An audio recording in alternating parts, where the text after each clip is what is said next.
Rafiki yangu Maduku anaikoroga anatuletea hasa baadaye. Mlichagua mtu akili ni kubwa na bigi sana. Mimi nawashukuru. Na pia nawashukuru kwa kuchagua kijana ambaye ni MCA wetu Wycliffe, ambaye anatutumikia mzuri hapa kwetu. Kwa hao viongozi wote nawashukuru sana. Mimi nitasema just 3 things.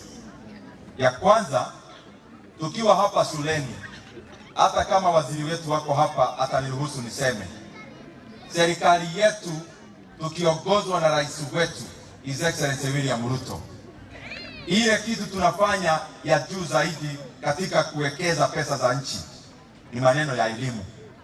Na mimi nawaambia kama mwenyekiti wa budget, hii fedha ya nchi ambayo tunaweka katika budget, ile budget ya juu zaidi tumeweka katika nchi ya Kenya ni fedha za elimu na masomo ya hawa watoto.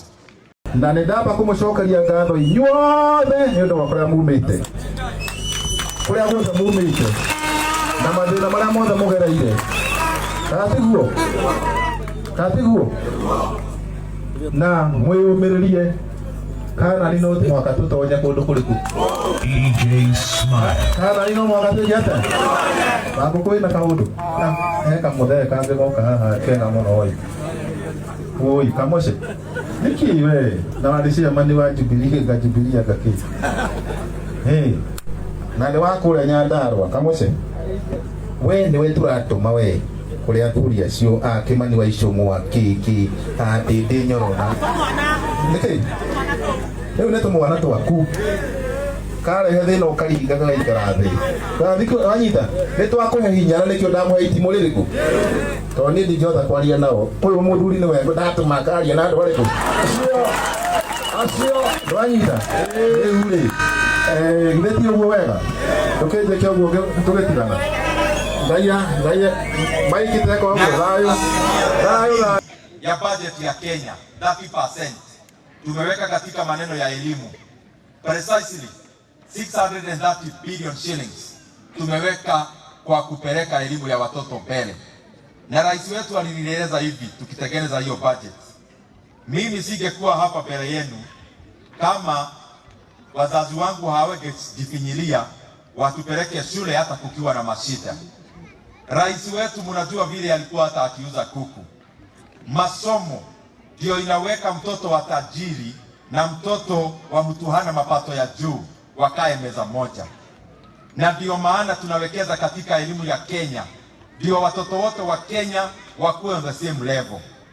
Katika hii budget tumeweka pesa mingi ya higher education. Tumeweka mingi, lazima waziri atataja, lakini kuna moja inanifurahisha. Tumeweka pesa ya higher education yenye watoto wote wa universities and TVET and colleges, hizo za TVET, mzazi atakuwa analipa 7% peke yake ya school fees, only 7%. Na katika hiyo formula tumechukua 45,000 students wale wametoka familia ambazo ziko chini kimapato, na hao watakuwa wanaingia shule. 45,000 of them wataingia universities wasome bila kulipa chochote, serikali itagharamia. Pia kitu kingine nitataja ya pili, tumeweka pesa, hawa wanamaliza universities wanapata internships. Mnajua kama wazazi, wanafunzi wengi wakihitimu wakienda kutafuta kazi wanaambiwa walete degree na zile zingine, alafu wanaitishwa kitu inaitwa experience. Na serikali ikaangalia ni vizuri tuone vile tunaweza fanya, na ndio maana hii mwaka tumechukua 8,000 fresh graduates wa Kenya wakapewa internships katika serikali, wanalipwa kwa mwaka moja, every month 25,000 kwa hiyo internship. Pia kuna maneno mengi tunafanya ya kutafuta kazi, kujenga viwanda kama hapa Kisii. Moses Kuria amekuja, serikali tumeweka 250 million, Kisii County iweke 250 million, tunajenga kiganda ya 500 million ya kuajiri vijana wetu wa hapa Kisii.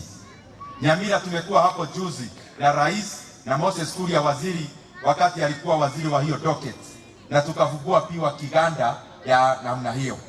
Nikienda kumaliza, kuna kitu kingine ya maana tumefanya rais wetu akituongoza. Hawa wakongwe wetu, nimemaliza ya elimu na isema tu ya mengine. Wakongwe wetu, wazazi wetu, wale wamefikisha miaka 70 kwenda juu. Munajua from 2017 hawajasajiliwa kuwekwa kwa register. Wenye wanafikisha 70 years wamekuwa hawajawekwa. Tukafungua hiyo register na tumesajili ama tunataka tuweke kwa hiyo register over 500,000 ambao watakuwa wanapata ile cash transfer ya pesa ya wazee. Na katika hiyo register tumefungua na tukaweka wazee. Tukiongozwa na rais wetu tumekubaliana hivi. Kabla mshahara ya Dede Nyoro, mimi naongea hapa, kabla mshahara ya waziri wetu Mashogu, kabla mshahara ya mbunge wetu Manduku ama Nyakundi iingie, tutakuwa kwanza tunalipa wazazi wetu hiyo fedha ya wazee ama pesa ya wazee kabla sisi tulipwe mshahara. Ya pili, tumekubaliana tunaojaribu kutafuta system ambayo hii pesa ya wazee kabla waende ama badala ya wazee kwenda wanapiga foreni katika bank, wanakaa bank the whole day wakigoja ile pesa yao kutoa ya cash transfer. Tunajaribu kutafuta system from next year. Hawa wazazi wetu wako 70 years and above, tutakuwa tunawatumia pesa yao kwa simu, wanatolea na M-Pesa nyumbani. So kuna mengi ambayo tunafanya na tunawaomba muendelee kutuombea kama serikali, ndio tuendelee. Mungu atupe nguvu, kwa sababu tuko na nia ya kubadilisha nchi yetu. Na ya mwisho, leo nimesoma katika magazeti hapa na pale, na mimi nataka ni confirm, kwa sababu mimi Mungu amenipea pahali ambapo tunafanya kazi na viongozi wetu wa nchi tukiongozwa na rais wetu. Serikali yetu iko imara na imara kabisa. Ile kazi tunafanya kwa sasa ni kuinua uchumi wa Kenya. Hakuna masaa hata moja sisi kama viongozi tukiongozwa na rais kuna maneno mengine tunafanya yenye nimesoma kwa gazeti. Sisi all our time, all our energy, all our thinking and all our resources as leaders is to serve the Kenyan people, and especially in uplifting our economy, in making the livelihoods of the Kenyan people better. And we believe where there is unity, God kwa manufaa kwa wananchi ambao tunaongoza. Na hayo mengi, mimi nawatakia heri na Mungu awabariki sana. Nikienda Kiharu nisalimiane. Mmenituma na salamu. Najua waziri atatupea salamu za rais wetu, na hiyo ni kazi yake kwa sababu ndiye senior akiwa hapa. Najua kuna mambo imesemekana hapa, Mheshimiwa Maduku atanifikishia wenye tunaweza saidia katika budget tukiongozwa na rais, lakini mniruhusu kwa sababu naondoka, nitaacha tu kidogo, simiti kidogo ya kusaidia ile kazi nimesikia itaendelea. Nitaacha simiti kidogo. Mheshimiwa Kagwana, tafadhali kuja, waziri hata ako hapa. Ningekuja sponsor kadogo tu. Najua kuna watu tumekuwa functions zingine hapa hii constituency, tumeenda functions